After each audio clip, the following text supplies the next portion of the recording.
Welcome to the Tech Egg. Don't get scrambled. Enjoy the video. You start by opening Snapchat and making sure permissions are granted so the camera can save your snap. Once done, position your subject and choose front or rear camera. Tap to focus. Make quick exposure adjustments by sliding up or down if needed.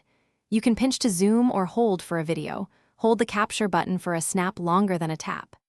This first step gets you a clean capture to work with before adding text, stickers, or filters. You now capture the snap and immediately move to editing. After tapping or holding the shutter, swipe through filters and lenses to set the mood.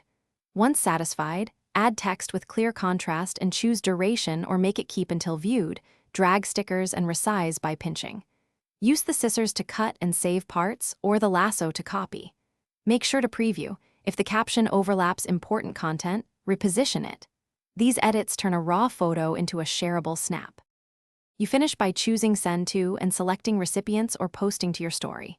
Before sending, tap Save to store it in memories or camera roll so you don't lose it. Once sent, confirm delivery status with the small arrow icon. If sending fails, make sure you have a stable network. Snapchat has background data access, and permissions are intact. Force close and reopen the app if needed. Lastly, clear cache from settings only if persistent errors can. Thanks for watching. Consider subscribing if I helped unscramble your problems.